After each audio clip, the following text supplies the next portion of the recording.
Shalom Bapak Ibu Saudara kekasih Tuhan. Hari ini hari khusus, kita kembali di hari Jumat dalam peringatan hari Jumat Agung. Dan hari ini kita juga bersyukur dikaruniakan Tuhan bisa datang dengan keadaan yang baik, sehat. Dan senang sekali kita bisa kembali untuk belajar di bawah kaki Tuhan, untuk mendengarkan suara kebenaran firman Allah. Nah, hari ini saya mengajak sesuai dengan tema yang ditetapkan GBI pada peringatan Jumat Agung adalah rela berkorban seperti Kristus. Rela berkorban seperti Kristus, maka firman Allah renungan Jumat Agung ini diambil dari Markus pasal yang ke-10 ayat yang ke-45. Markus pasal 10 ayat yang ke-45.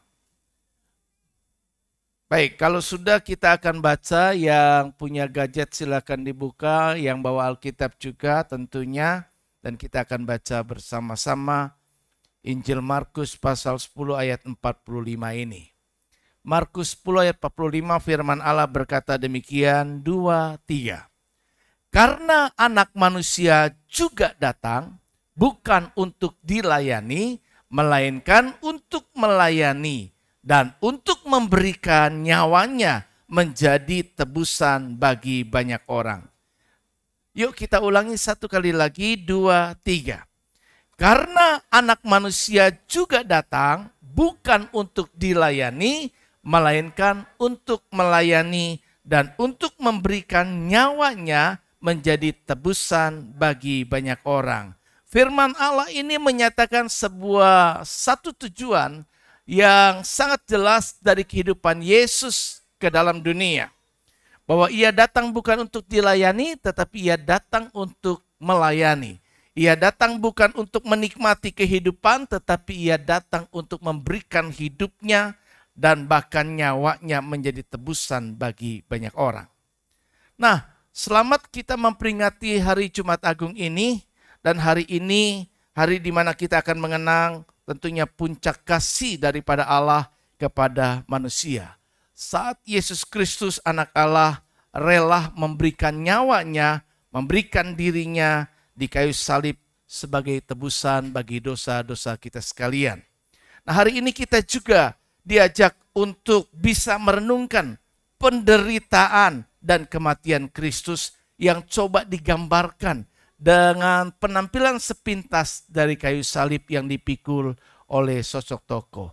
Kalau kita tadi hari ini di broadcast di WA grup GBI ada sebuah kesaksian bagaimana seorang aktor ya yang memerankan pribadi Yesus dalam film The Passion. Itu kalau kita baca, kalau saya baca saya nangis.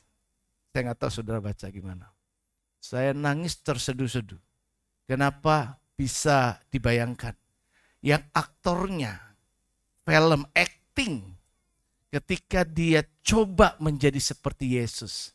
Memerankan persis situasi yang dialami Yesus pada waktu peristiwa penyalipan.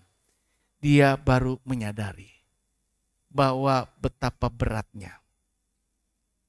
Beban salib yang kelihatannya ringan, gampang. Ternyata salib yang dipikul Yesus berat sekali. Kemudian kayu salibnya enggak mulus. Banyak luka-luka. Saking beratnya beberapa kali jatuh. Dan saking enggak kuatnya lagi, ia harus ditolong untuk memikul salib sampai kepada puncak Bukit Golgota. Orang-orang para yang menyiksa tadi melihat bahwa sebenarnya Yesus udah nggak mampu lagi untuk memikul salib, baru memikul salibnya. Belum lagi disalibkan. Dan orang-orang yang menyiksa dalam film itu berperan sebagai penyiksa. Orang-orang itu pun juga bisa merasakan betapa berat penderitaan yang dialami oleh Tuhan. Film tidak bisa menggambarkan persis situasi yang dihadapi oleh Yesus. Tampilan drama yang kita tampilkan pun, karena mungkin peran-peran kita yang kita tampilkan orang-orang yang kita kenal, bukan rasa sedih dan iba yang melanda kita, tapi mungkin kita bisa ketawa. Karena sedikit lucu, khawatir dan jatuh dan sebagainya. Tapi tahu enggak, kalau kenyataan yang dihadapi oleh Yesus bukanlah sebuah pertunjukan yang menyedihkan saja, tetapi sebuah pertunjukan yang sangat tragis, kejam, karena itu luar biasa penderitaan yang dialaminya. Nah, penderitaan korban yang dialami oleh Yesus seperti ini bagi kita, itu yang diajak hari ini untuk kita bersama merenungkannya dalam konteks Markus 10 ayat 45. Di mana kita bisa lihat apa yang dikerjakan Yesus selama hidupnya sampai akhir hayat hidupnya. Semata-mata mengerjakan apa yang Bapa mau di dalam pribadinya. Semalam saya diberi tema untuk sampaikan khotbah tujuan hidup orang percaya. Dan saya melihat tujuan hidup orang percaya dalam pribadi Yesus yang sangat jelas semasa kehidupannya. Dia tidak memiliki tujuan sesuai dengan apa yang dia mau, tapi dia menyelaraskan tujuan kehidupannya sesuai dengan tujuan Bapa ketika mengutus dirinya ke dunia. Yaitu dia sadar panggilan hidupnya bahwa aku dipanggil, aku datang bukan untuk dilayani, melainkan untuk melayani. Tidak ada satu peristiwa yang kebetulan berdasarkan keyakinan iman saya. Semua ada dalam kontrolnya Allah. Dan semua ada dalam rencananya Tuhan. Allah memiliki tujuan dalam hidup saya. Allah memiliki tujuan dalam hidup saudara. Nah, hari ini yuk kita renung. Apa yang dapat kita teladani dari kerelaan Yesus berkorban? Yang pertama, mari kita lihat. Cepat.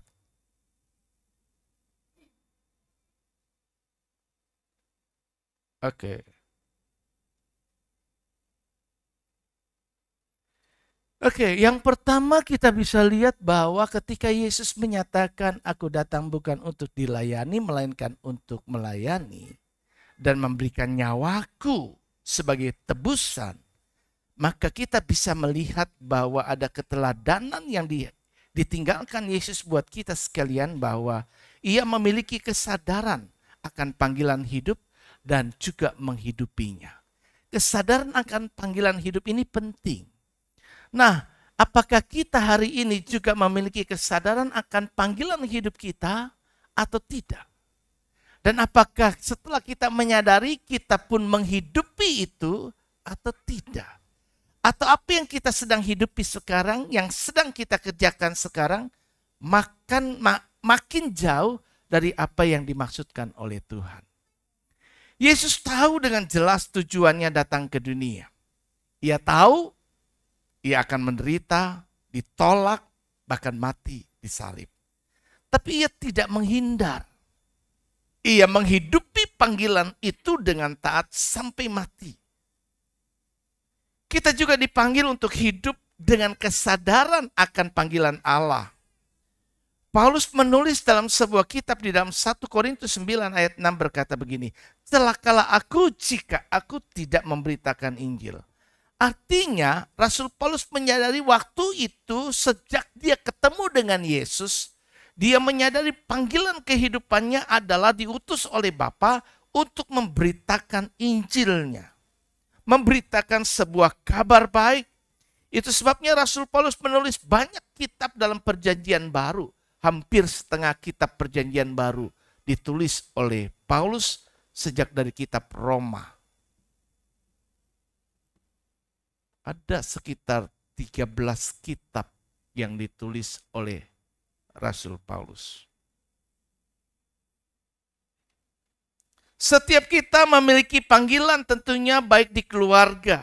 Kita menyadari peran kita di keluarga apa. Di gereja kita juga menyadari peran kita di gereja apa.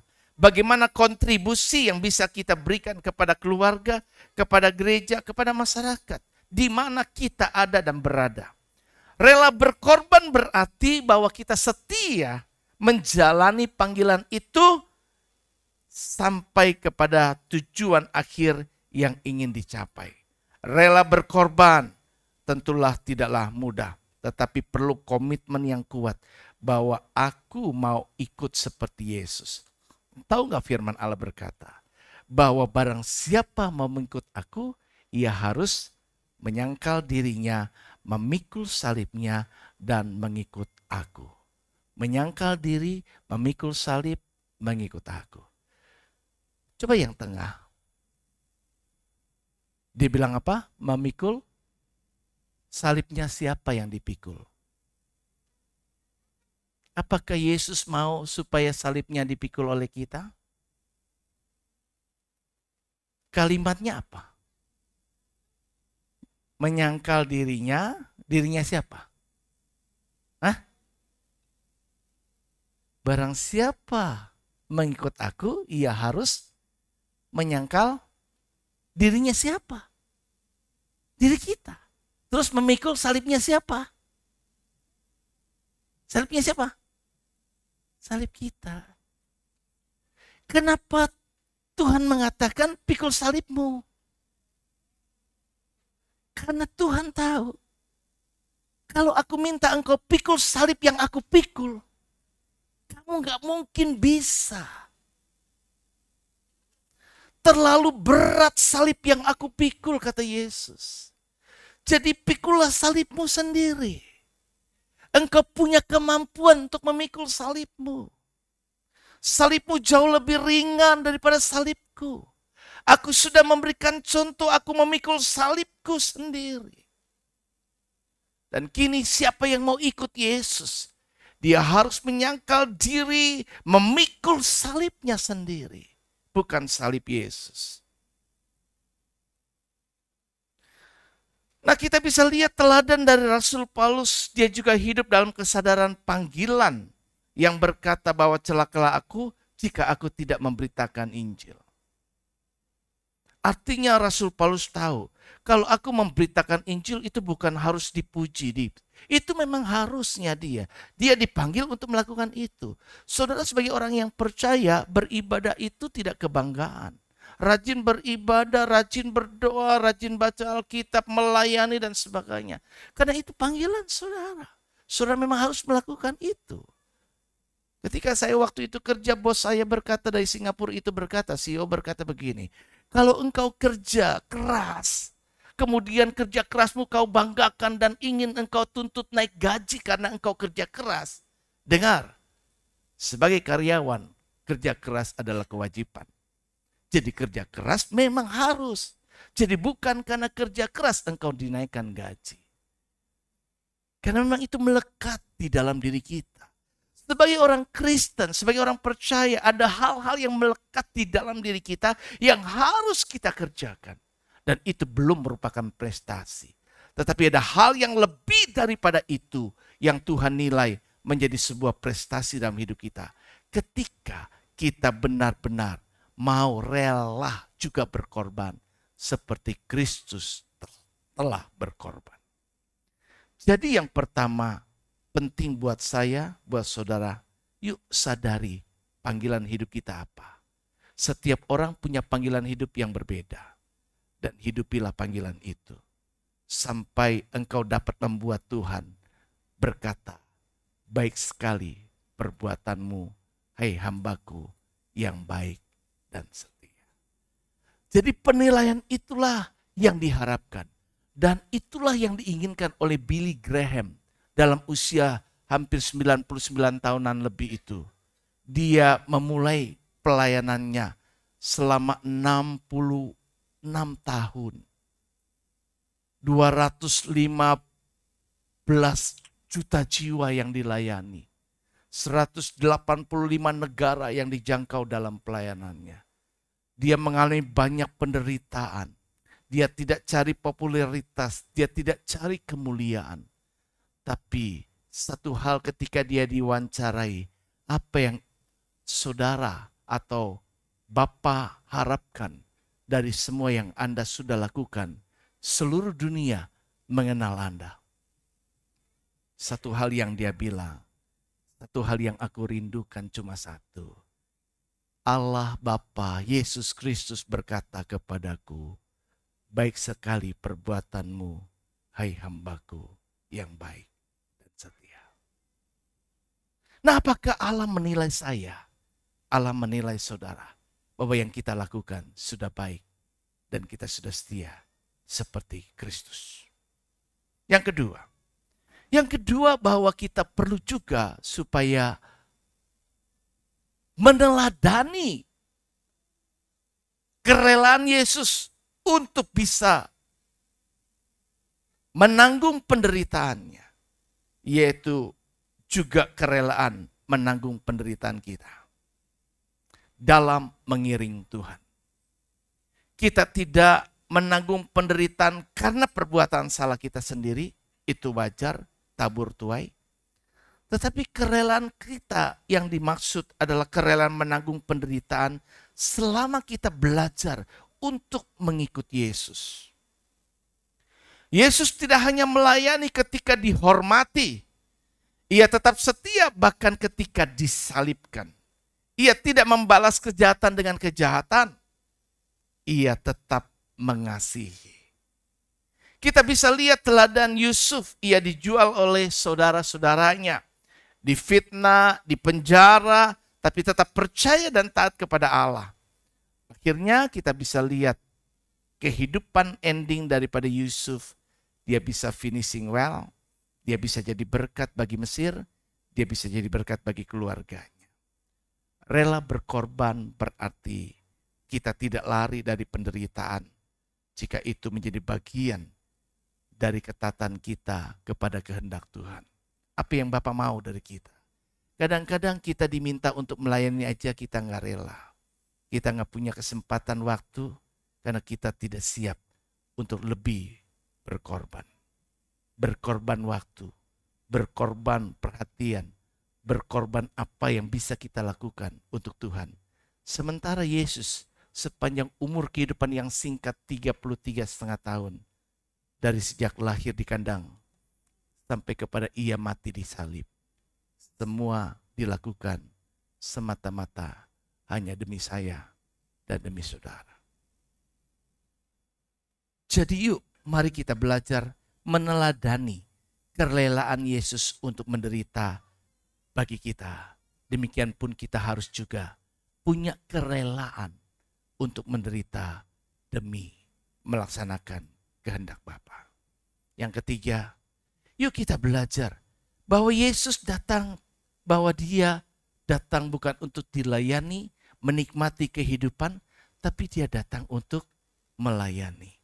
Melayani sepanjang perjalanan pelayanan Yesus, Yesus lakukan pelayanan tanpa pamrih. Dia tidak berpikir untuk mencari kehormatan. Dia tidak berpikir untuk mencari dihargai dengan apa yang dia lakukan. Dia tidak juga mencari supaya dukungan apa yang dia lakukan, dia akan kerjakan jika didukung. Jika tidak, dia berhenti tidak melakukannya lagi. Yang dia tahu, Bapa mau dia tetap melakukannya. Dan dia melakukannya. Sehingga dalam pergumulan ketika sebelum dia disalib, di Taman Getsemani dia masih bisa mengungkapkan isi hati kepada Bapa. Kalau boleh, lalukan cawan ini. Tetapi sekali lagi dia menundukkan diri untuk taat kepada kehendak Bapa. Bukan kehendakku, melainkan kehendakmu yang jadi. Karena itulah dia buktikan dalam setiap aspek pelayanannya. Dia kerjakan semua dengan sukacita. Walau respon dari yang dilayani tidaklah seperti yang diharapkan. Yesus melayani dengan kasih yang tulus. Bahkan bagi mereka yang menolaknya pun ia tetap melayani. Ia mencuci kaki muridnya pada saat sebelum ia disalibkan. Termasuk juga Yudas yang mengkhianatinya. Kita diundang untuk melayani tanpa pamrih. Kita diundang untuk melayani tanpa mencari penghargaan. Pelayanan bukan soal popularitas, tapi soal hati yang mau memberi, soal hati yang mau berkorban. Kita bisa lihat contoh nyata, bukan di masa Yesus saja, tetapi berulang kali contoh yang terbaik adalah Ibu Teresa. Ya, bagaimana dia memilih pelayanan bukan di tempat yang nyaman. Dia memilih pelayanan di tempat-tempat yang tidak orang mau untuk melayaninya. Orang-orang yang dekil kumel, orang-orang yang miskin, orang-orang yang berpenyakitan dan lain sebagainya. Dia dedikasikan kehidupannya untuk orang-orang yang seperti ini. Dia tidak sungkan untuk membenahi diri orang yang begitu kotor, dekil, berbau dan sebagainya, bahkan memandikannya. Dia lakukan semua dengan kasih. Itu dedikasi kehidupannya. Dia coba lakukan segala-galanya demi untuk membalas kasih Tuhan. Dia tidak berpikir, aku sudah lebih daripada Yesus. Tetapi dia lakukan semua sebisa dia lakukan supaya bisa membalas kasih Tuhan. Yang keempat dan terakhir, yaitu kasih yang aktif dan pengorbanan diri. Nah, kita meneladani sebuah kasih yang aktif, sebuah pengorbanan diri dari Yesus Kristus. Yaitu yang pertama kita bisa lihat bahwa ada kasih yang tanpa syarat dari pribadi Yesus. Pengorbanan Kristus membuktikan bahwa kasihnya kepada manusia berdosa adalah kasih yang tak bersyarat. Tidak seorang pun yang dapat memenuhi syarat karena semua orang berdosa. Namun oleh anugerah mendapat keselamatan. Yesus melakukan tanpa syarat. Banyak orang mengasihi orang yang dia terima juga mengasihi dia. Tetapi Yesus bahkan mengasihi orang-orang yang membenci dia. Bahkan di atas kayu salib, di atas penderitaan, dengan penganiayaan yang berat yang dialaminya. Ia bahkan sempat berkata, Bapa, ampunilah mereka, karena mereka tidak tahu apa yang mereka lakukan. Yesus cuma tahu, aku lakukan semua demi engkau. Ketika dia diolok, ketika dia ditantang, ketika martabatnya dipertaruhkan, jika engkau anak Allah buktikan dan turun selamatkan dirimu. Dia tidak turun untuk membuktikan dirinya karena rasa gengsi dan sebagainya. Martabatnya yang ditantang, tetapi dia tetap tergantung di atas kayu salib untuk bertahan di sana hanya demi memikirkan saya dan saudara agar kita bisa diselamatkan. Kasih yang dibuktikan. Yesus mengasihi tidak hanya cuma ngomong, aku mengasihi engkau, tetapi dia membuktikan dengan perbuatan. Yesus menyatakan tidak ada kasih yang lebih besar daripada kasih seorang yang memberikan nyawa bagi sahabatnya. Dia lakukan buat kita. Kita mungkin bukan sahabat sebenarnya. Kita tidak bersahabat dengan Yesus. Tetapi kita pun dan demi kita pun dia melakukan semuanya itu. Jadi Yesus bukan hanya mengajar, melainkan meneladankan pengorbanan itu dengan tindakan nyata. Ia memberikan nyawanya. Nah, apa yang sudah kita lakukan buat Tuhan? Enggak sebanding. Enggak sebanding. Kita baru begini, baru begitu aja, kita keberatan. Yuk renungkan, ada kasih yang terbesar.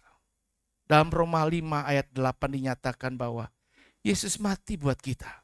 Bukan karena kita baik dan berkenan. Tetapi Yesus mati justru dikatakan ketika kita masih berdosa. Jadi ketika kita berbuat baik kepada seseorang, ketika kita berbuat baik kepada siapapun juga, ketika kita melakukan apapun juga buat orang, maka lakukan itu bukan ketika dia sudah baik dengan kita, baru kita jadi berbaik dengan dia. Tetapi justru ketika dia jahat, ketika dia kejam, ketika dia tidak baik, maka Yesus tetap melakukan yang baik. Itu luar biasa. Ketika kita masih berdosa, maka dia korbankan itu buat kita. Bukan ketika kita membalas kasih dia, ketika kita meresponnya itu. Nah kadang-kadang orang bilang, ya kan kalau kamu begini aku juga bisa begitu. Itulah manusia. Penuh dengan kebencian, penuh dengan dendam. Lu bisa begini, gue juga bisa lebih begitu. Tapi Yesus tidak. Kamu menganiaya aku, kamu menampar aku, kamu mengolok aku, kamu menghina aku, kamu mahkotai kepalaku.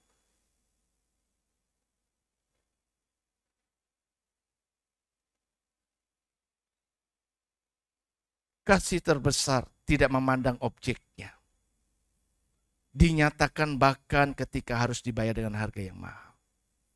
Jadi kasih itu meluap tanpa melihat siapa yang akan menerima kasih. Jika ada kasih Tuhan di dalam diri kita,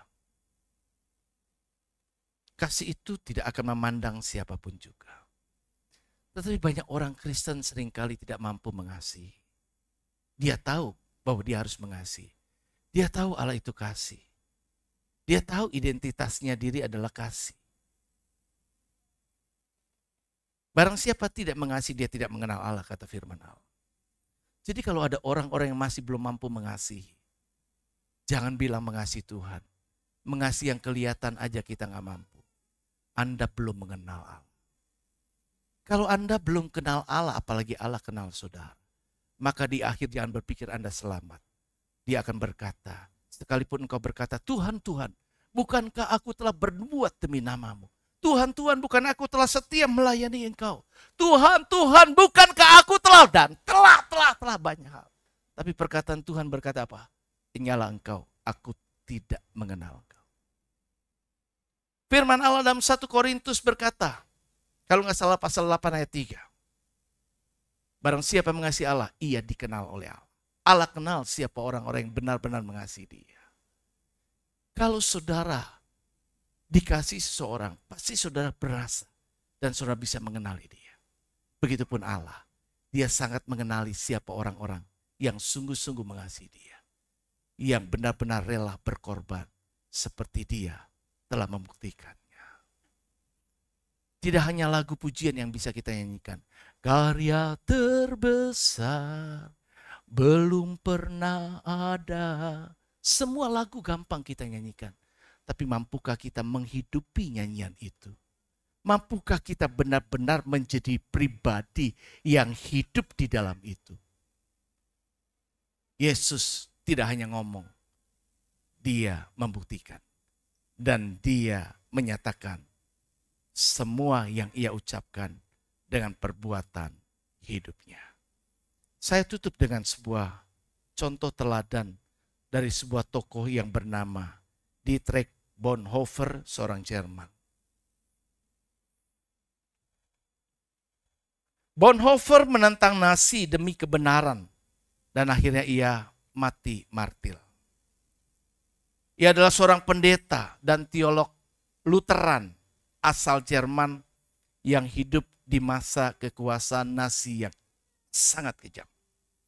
Ia dikenal sebagai pemikir Kristen yang sangat mendalam, kritis, dan lebih daripada itu, ia hidup dengan komitmen radikal terhadap kebenaran dan kasih Kristus, bahkan ketika itu berarti mempertaruhkan nyawa dirinya sendiri.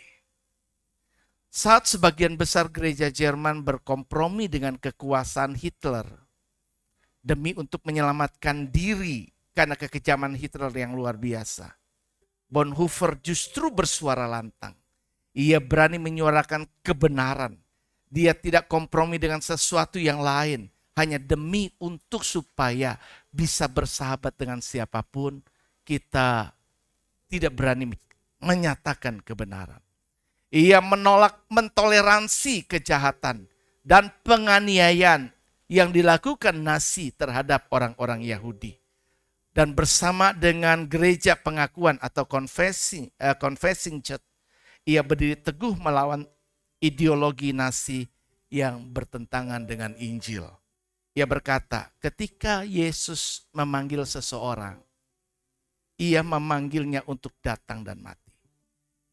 Inilah sebuah hal yang disadari oleh Bonhoeffer.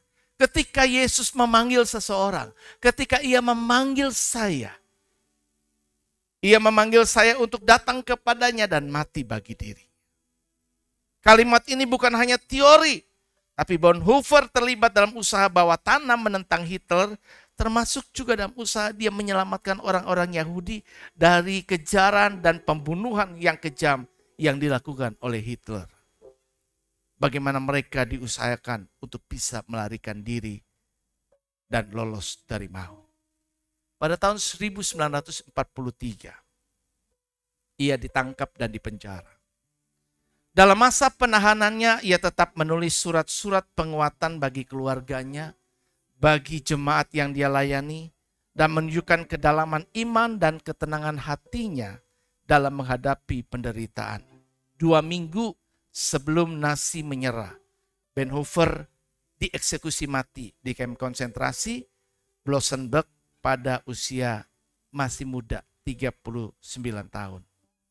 Seorang dokter saksi mata berkata, saya belum pernah melihat seorang mati dengan begitu berani dan penuh damai. Dia tidak takut tentang maut yang mengancam dirinya, tapi dia teguh dalam iman percaya kepada Tuhan dan tidak kompromi dengan sesuatu yang dilakukan oleh Nazi. Dia tidak berupaya untuk bisa selamat, tetapi dia berusaha untuk menegakkan kebenaran. Kisah Bonhoeffer adalah contoh nyata seseorang yang hidup dalam kesadaran akan panggilan hidupnya. Bahwa ia dipanggil untuk datang kepada Kristus dan tidak seorang pun bisa datang kepada Kristus kalau tidak dikaruniakan oleh Bapa. Saudara menjadi Kristen, saudara datang hari ini, itu karena Tuhan mengaruniakannya. Bukan cuma karena kehendak saudara, tapi karena Allah mengaruniakannya. Tidak ada seorang pun juga bisa menjadi orang yang percaya kepada Tuhan kalau saudara tidak dikaruniakan. Di antara banyak orang yang ingin percaya, hatinya bisa keras dan tidak menjadi percaya. Saudara adalah orang yang dapat kasih karunia, bisa percaya kepada Dia. Tetapi lebih daripada itu, ketika saudara dapat kasih karunia untuk ikut menderita seperti Kristus, maka mari kita hidupi itu juga. Hidup dalam kesadaran ia tahu tugasnya sebagai pelayan Tuhan adalah menyuarakan kebenaran, bahkan ketika itu adalah berbahaya bagi dirinya. Dia rela menderita demi kasih. Ia memilih jalan penderitaan demi menyelamatkan orang lain. Dia mengasihi secara aktif. Ia tidak tinggal diam melihat ketidakadilan, tetapi ia bertindak. Bonhoeffer menunjukkan kepada kita bahwa kasih yang sejati bukan hanya bicara, tetapi tindakan. Bahkan jika itu berarti bagi dirinya adalah kehilangan nyawa. Sama seperti Kristus yang memberikan hidupnya sebagai tebusan bagi kita dan bagi banyak orang. Maka ia menghidupi teladan yang ditinggalkan oleh Yesus supaya hidupnya tetap dapat memuliakan Tuhan. Nah, saudara-saudara yang Tuhan kasihi, Jumat Agung bukan hanya tentang mengingat penderitaan Yesus. Ini juga adalah undangan untuk bisa menjadi seperti Yesus. Mari kita temukan dan jalani panggilan hidup kita masing-masing. Dan mari kita setia menghidupinya sampai Tuhan berkata, baik sekali perbuatanmu, hai hambaku yang baik dan setia. Jangan takut menderita jika itu untuk kebaikan dan untuk kebenaran. Layani orang lain dengan kasih yang tulus, lakukan segala sesuatu. Kata Tuhan, kalau engkau makan, engkau minum, engkau lakukan segala sesuatunya, lakukanlah itu untuk kemuliaan Allah. Tunjukkan kasih dalam tindakan nyata. Beri waktumu, beri perhatianmu, lepaskan pengampunan. Jangan dendam, jangan benci, dan jangan biarkan kepahitan kepada siapapun juga. Karena itu yang diinginkan iblis. Jangan bersahabat dengan iblis, tapi mari bersahabat dengan Allah. Lawan semua hal yang Allah juga mau melawannya. Mari kita menjadi orang-orang kalau nggak bisa lakukan ini, nggak bisa lakukan itu. Jadilah orang yang bisa mendukung orang yang melakukannya.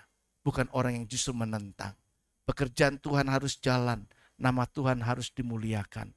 Kita sekalian diajak, yuk kita belajar ya, rela berkorban seperti Kristus. Tuhan memberkati. Mari kita bangkit diri. Hari ini pada peringatan Jumat Agung, kita kembali diingatkan melalui perjamuan kudus. Perjamuan kudus adalah sebuah peristiwa di mana Yesus menyatakan kasih-Nya yang terbesar di atas kayu salib. Dia tidak hidup bagi dirinya, Dia hidup bagi saya dan bagi saudara. Dia berkata, aku datang bukan untuk dilayani. Aku datang bukan untuk menikmati kehidupan yang Tuhan karuniakan kehidupan itu buat aku. Tapi aku datang untuk melayani, bahkan memberikan nyawaku bagi umat manusia.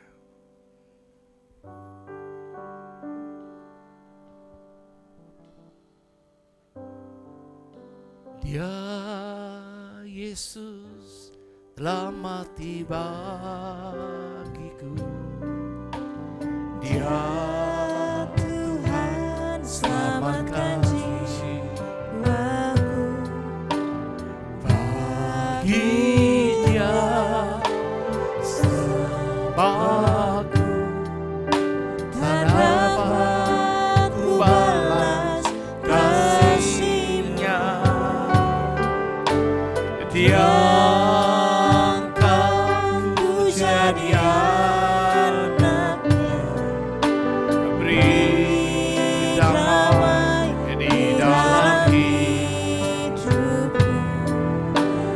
Bagi Dia sembahku, hanya Dia segalanya bagiku. Bagi Dia. Pelayan perjamuan kudus silakan. Bagi Dia segala pujian, hormat serta syukur, kekal selamanya. Bagi Dia segala pujian, hormat serta syukur selama-lamanya. Dia Yesus telah mati bagiku. Dia Yesus telah mati bagiku. Dia Tuhan selamatkan jiwaku. Bagi Dia pujianku, tak dapat ku balas kasih-Nya. Dia angkatku jadi anaknya, beri damai di dalam hidupku. Bagi Dia sembahku, hanya Dia segalanya bagiku. Haleluya. Bagi Dia, bagi Dia segala pujian, hormat serta kemuliaan, kekal selamanya. Bagi Dia segala pujian, hormat serta syukur selama-lamanya. Betapa kami bersyukur kepada-Mu. Bagi Dia segala pujian, hormat serta syukur, kekal selamanya. Bagi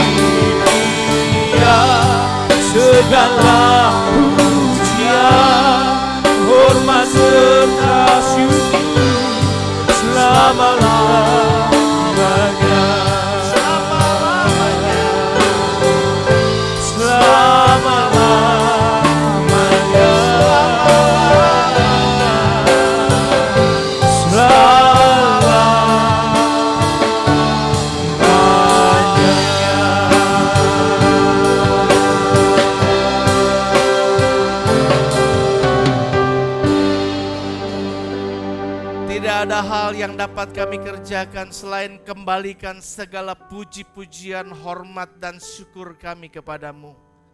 Karena Engkau Allah yang telah mati menggantikan kami.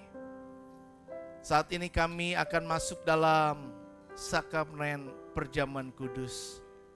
Kuduskan setiap kami, layakan dan perkenankan kami di hadapan Bapa, agar kami boleh dipandang layak dan berkenan kepadamu untuk menerima korban yang telah dinyatakan dalam pribadi Yesus Kristus di atas kayu salib Golgota, kayu yang kasar dan penderitaan yang luar biasa yang telah Engkau tanggung demi kehidupan keselamatan kami. Terima kasih Bapa, berkatilah roti dan anggur yang melambangkan tubuh dan darah Kristus, sehingga barang siapa dengan iman menerimanya, mereka adalah orang-orang yang diberkati Tuhan. Kami masuk dalam persekutuan yang intim dengan Allah sebagai sumber kekuatan kami. Manunggal Tuhan dengan kami dan kami dengan Engkau, bahkan juga persekutuan dengan sesama kami, Jemaat GBI Gunung Sari yang ada saat ini. Terima kasih Bapa, kuduskan setiap kami yang melayani, agar pelayanan yang kami kerjakan juga berkenan kepadamu. Dalam nama Yesus kami berdoa. Amin.